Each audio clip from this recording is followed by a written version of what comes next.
Hi, I'm Selena Hill with Latinos Post, and I'm here with New York City mayoral candidate Anthony Weiner. Thank you so much for being here today. My pleasure. Thank you. Thank you. So, you actually just left this senior center. We're here in Brooklyn, and you were just speaking to these seniors. What was the message that you delivered? Well, there were a couple of things they wanted to talk about. One is this problem that seniors face, that their Social Security cost of living adjustment, which is supposed to keep up with inflation, has been basically zero. So their Social Security has been flat, yet their rents have been going up every single year. And so I talked a little bit about the idea that we need to make sure that the rents don't outstrip their Social Security cost of living adjustment, because it's really all they have to live on is Social Security, many of them. When you started off this campaign, at one point you were number one in the polls. Right now we see that you're hovering around number 4. What is your plan and strategy to get back to number 1? Well, the polls have been a bit of a roller coaster. When I actually at first got in, I was lagging behind, and then as people got to hear a little bit about the issues and less about the headlines, I rose up, and then there were more things that came out, and it came down. I try not to ride that roller coaster. I try to focus every single day on the same things, and I only know how to run kind of campaign, and that's talking about real ideas for people. I put out 2 books of new ideas, 125 of them. Every day I pick 1 or 2, and I go around the city and I talk about them. And when citizens focus on that, I seem to do pretty well. And when people watch programs like yours that focus on issues, I think that I wind up doing pretty well. So, you asked me what my strategy is. My strategy is not to change anything. I mean, I basically have run this type of campaign every time. I've been pretty successful doing it. And I think it honors what New Yorkers want, which is a conversation about their future and the ideas that they have going forward. And they want to have a candidate who, talks about those things. And when they tune in, whether it be the day of the primary or the week before or whenever it is, I'm going to be there with plenty of ideas for them to look at. Speaking of your ideas, as you know, we have about 100,000 undocumented immigrants right here in New York City. As mayor, what would be your plan to fix this? Well, one of the things that I've talked about, and I fought very hard in Washington for an immigration policy that made some sense, to try to have a comprehensive solution to the problem. I fought for it even when it wasn't very popular in my district, because ultimately it's good for New York, it's good for the country.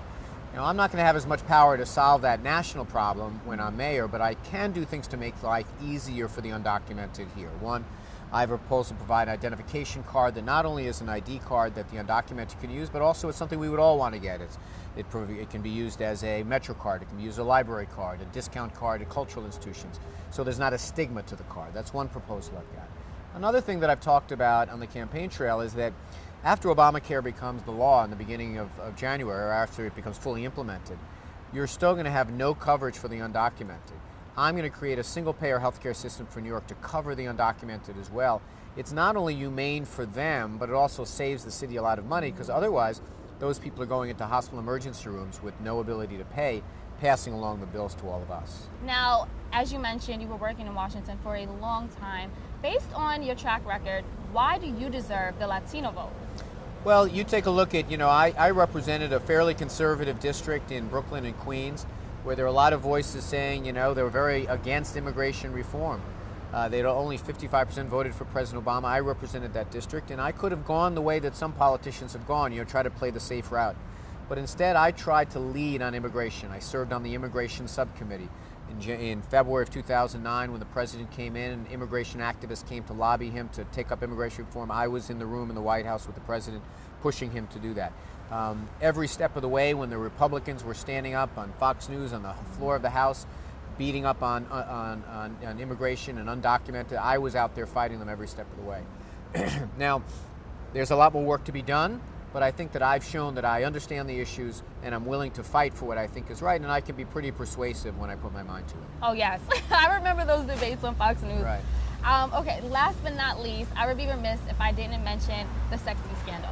Well, it's funny, when I got into this race, I said these things were still out there, they were in my past, but they could come back. Someone could decide to release something whenever they want.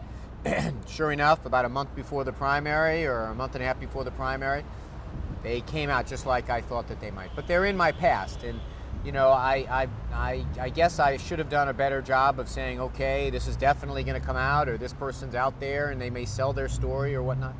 But the most important thing I want your viewers to understand is that, one, I take responsibility for doing these things, but they're in my personal life, and they now know something that's personally embarrassing about me.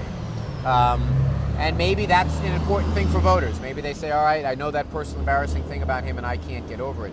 But I also want them to think about what they want in a mayor. If they want a mayor who's got good ideas, someone who's shown they're going to fight for them, someone who's shown they're pretty independent, pretty tough in the face of a lot of pressure, still stands in there and fights for what he believes in, then I think I've shown I'm going to be a pretty good mayor. But look, I deeply regret these things, but they were for my personal life and they were in the past. You know, people might have heard about them last month, but they were a year ago at least old. And hopefully citizens who want to focus on the issues, I'm going to give them those issues. But if they want to talk to me about my private life, I'm prepared to do that as well. Yeah, and I think most people are focused on the issues. I almost forgot one of the biggest issues in New York City, stop and frisk, which we know for the most part disproportionately affects Black and Latinos right here. What is your plan to curb this? Well, look, first of all, I have strongly disagreed with the way the mayor has approached this problem. Just so we're all on the same page, we're not talking about people who are being stopped that have guns or getting arrested. These are people who are stopped that even the mayor says have done nothing wrong. The court said they've done nothing wrong. Hundreds of thousands of people, young men of color principally. We've got to stop it. We've got to stop it in a couple of ways. One, I'm the only candidate to propose having police officers wear lapel cameras so they record what's going on. It protects the police officer, but also it makes sure that people are being stopped who deserve to be and not people who don't deserve to be. And also will improve training. In cities that have the lapel cameras, the amount of abuse has gone down dramatically. Police-community relations have improved dramatically. Secondly, we have to go to an approach which is more focused deterrence. You know, putting a whole net over a whole community doesn't make us safer because, you know, if you are someone who's not doing something, who is committing a crime, all these police officers are only spending time talking to people who are innocent. That doesn't help us any. So focused deterrent drills into the community, tries to get better community relations so police officers are more likely to get tips. Right now, citizens don't cooperate with the police because they don't trust them. They're getting stopped every day. And the third thing we have to do is this, you know, the mayor always releases information from the ComStat reports about crime going up or down. I'm going to have regular reports about the number of stops and whether they would turn out to be valid or invalid. When you shine the bright light, just like your program does, if you shine the bright light on this problem, the stops seem to go down and also crime goes down. Yes, thank you so much again, You're Anthony Weiner, running for New York City Mayor.